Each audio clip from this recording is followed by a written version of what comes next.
बोलिए मलूक नागर साहब, जायसवाल के मामले में इच्छा शक्ति है यूपी सरकार की या फिर नहीं है? संरक्षण देने का काम कर रही है। वो गोवा का उदाहरण भी दे रहे हैं और वो अच्छा उदाहरण दे रहे हैं। अगर आप लोग चाहेंगे, गंभीरता दिखाएंगे कि शुभम जायसवाल को आप लोग कल भारत लेकर आ जाएं, लेकिन वो इच्छा शक्ति नजर क्यों नहीं आती है मलूक नागर जी सरकार के भीतर? देखिए चित्रा जी, सरकार की इच्छा शक्ति बहुत मजबूत है और अपराधियों ने माननीय हाई कोर्ट जाके कानून की चादर ओढ़नी चाहिए, बचना चाहे।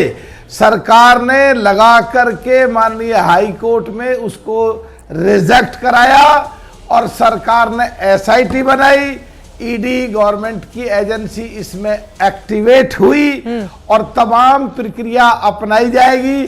किसी भी जाति धर्म का हो, किसी भी पार्टी से जुड़ा हो, इस मोदी योगी के राज में, इस एनडीए के राज में बच नहीं सकता। कितनी ही कब तक ये बताते रहेंगे मलूक नागर जी, बच नहीं सकता? ये भविष्य की बातें कब तक करते रहेंगे? कितने दिन बीत चुके हैं इस पूरे मामले को, आप बताएं। इतने दिनों से लगातार चर्चा भी चल रही है, रिपोर्ट भी की जा रही है, लेकिन ऐसा लग रहा है सरकार के ऊपर ज्यादा असर नहीं पड़ रहा है। अब 125 लोगों के नाम आ गए, 2 आप समाजवादी पार्टी के नेताओं के चेहरे दिखाइए और उस पर सपा को घेरिए। क्यों नहीं चलवा देते बुलडोजर जिन जिन लोगों का कनेक्शन है? और बड़ी मछली कौन है, वो क्यों बच रही है मलूक नागर साहब, और कौन बचा रहा है उसको? चित्रा जी, आपकी बात को हम काट तो सकते नहीं है, लेकिन कानूनी प्रक्रिया सब जुडिस था, वहां से रिजेक्ट कराई है कल परसों में। और जहां तक बुलडोजर चलाने की बात है, पहले जांच में नाम आ जाए, एफआईआर हो जाए, उन लोगों के घरों की जांच होगी। सरकारी जमीन पे है, अवैध कब्जे हैं, गरीब लोगों की जमीन छीनी है, नक्शा पास नहीं है, 100% बुलडोजर चलेगा। आपको हम बिल्कुल आश्वस्त कर रहे हैं, और बगैर कानूनी प्रक्रिया के, बगैर ऑथेंटिसिटी के, आलोक सिंह की कोठी दिखा दीजिए। कोई भी यहाँ पे प्रवक्ता बात करेगा। आलोक सिंह की कोठी जरा देख लीजिए। एक तो इतने पैसे आए कहां से, और अभी तक आपका बुलडोजर कहीं भी नहीं पहुंचा है। कई ऐसे सवाल है ना मलूक नागर साहब, जिस पर आप विपक्षी दलों को तो घेरेंगे, लेकिन 3 उंगलियां, 1 उंगली आपकी खुद की ओर इशारा कर रही है, उसे कैसे इनकार करेंगे?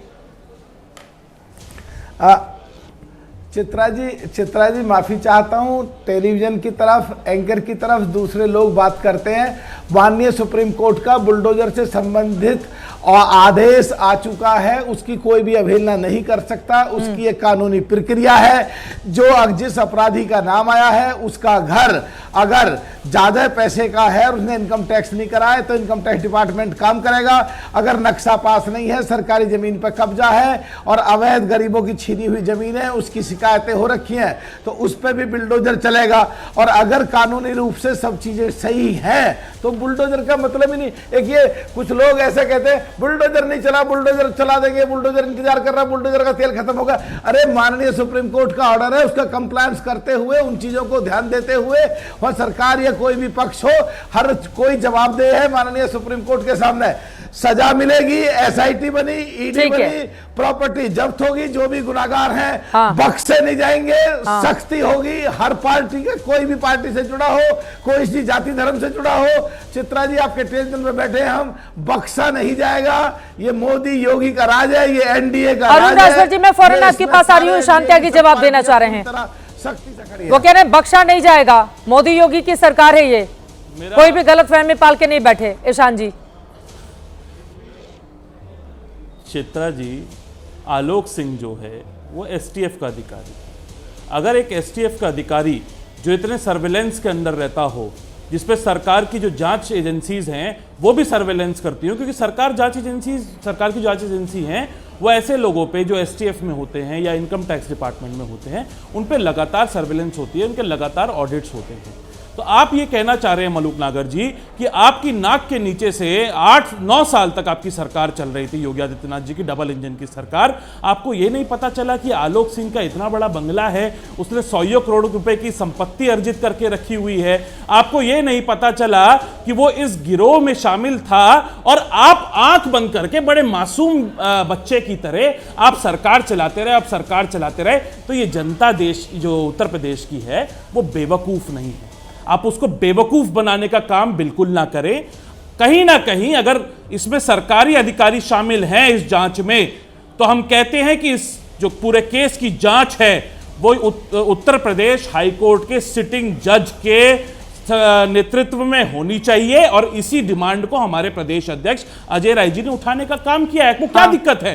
आप छोड़िए ना, आपको अगर कोर्ट पे विश्वास है, आप कोर्ट के कहने पे बुलडोजर नहीं चला रहे हैं, बड़े मासूम हैं आप कोर्ट के कहने पे अगर आरोपियों पे और इस तरह के गिरोह, हजारों करोड़ रुपए का गिरोह चलाने वालों पे, माफियाओं पे बुलडोजर नहीं चला रहे हैं, तो आप ऐसा करिए। आपको अगर न्यायालय पे भरोसा है तो उत्तर प्रदेश हाईकोर्ट के सिटिंग जज के नेतृत्व में एक जांच कमेटी का आप मांग करिए, और हाईकोर्ट के नेतृत्व में ये जांच हो जाए। दूध का दूध और पानी का पानी हो जाएगा। ये देख लिया जाएगा कि कौन माफियाओं को संरक्षण दे रहा था, कौन सही तरीके से मामले की जांच होगी, कौन माफियाओं को चंदा लेके चुनाव लड़ने का काम कर रहा था। ठीक है, बोलिए शांत। दोनों में से एक कोई सा बोल लो। हाँ बोलिए। देखिए चित्रा जी, अब तो सांसद में नहीं हूं। चित्रा जी, अगर इनको इतना पता है कि 7-8 साल से चल रहा था, तो तस्वीरें इनकी आ रही हैं, तो क्या इनके द्वारा ये एडमिट फैक्ट है कि इनके लोग उसमें इन्वॉल्व हैं? और जहां तक जिम्मेदारी निभाने की बात है, हम संसद में खड़े होकर ये नहीं कहते देश की इकोनॉमी डेड।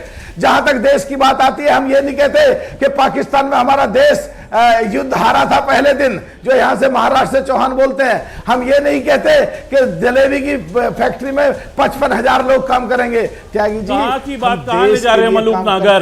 बात हो रही है उत्तर प्रदेश की, आप बात करने लग गए। नहीं जाएगा, कोई बख्शा नहीं जाएगा, कोई बख्शा नहीं जाएगा। किसी भी जाति धर्म का हो, आप लोग ने आंखों पर पट्टी बांध ली है। कभी आप किसान नेता हुआ करते थे, किसानों के बड़े बंगले वाला हो, किसी भी जाति धर्म का हो, जाके पट्टी बांध ली है, देश देख रहा है। और भारतीय जनता पार्टी की तरह आप लोगों को, उत्तर प्रदेश की जनता को बेवकूफ समझते हैं कि सवाल उठाए जाएंगे उत्तर प्रदेश पर, लेकिन मैं देशभक्ति पे ले आऊंगा, मैं देशभक्ति पे दिल्ली पे ले आऊंगा। हाँ, उनकी बात हो जाए। मलूक काका जी, आप भटक रहे हैं ना। अब चुनाव आपको यूपी से लड़ना है, आप चले जा रहे हैं पूरा देश घूमने के लिए। मलूक काका साहब, व्यवस्था की हाँ टॉपिक किस पे है डिबेट का? ठीक है, जल्दी से आप जवाब दीजिए। अरुण राजभर जी के पास आना है, प्लीज जल्दी से। बीच में नहीं बोलेंगे, बोलिए नहीं बोलेंगे। हाँ चित्रा जी, मेरे बीच में बोलना इस बात को सिद्ध करता है, एडमिट फैक्ट है कि मेरी बात का जवाब नहीं है। इनके आदमी कहीं ना कहीं जुड़े हुए हैं, लिप्त हैं, इन्हें डर है कि उठा के उनके खिलाफ ईडी में बंद करे जाएंगे, ठोका जाएगा, जेल में बंद करा जाएगा, और जरूरत पड़ने पर उनको डेमोलेशन भी करे जाएंगे, उनके खिलाफ कार्रवाई की जाएगी। अरे ये कब करेंगे? सबसे बड़ा सवाल यही है ना। अरुण राजभर जी, अब सीधे आपके पास आते हुए, ज्यादा टाइम बाकी नहीं है, 1 साल तकरीबन, सवा साल भी नहीं, 1 साल तकरीबन बाकी है उत्तर प्रदेश में, क्योंकि 2027 के बिल्कुल शुरुआती महीने में ही चुनाव वहां पर संपन्न हो जाएगा।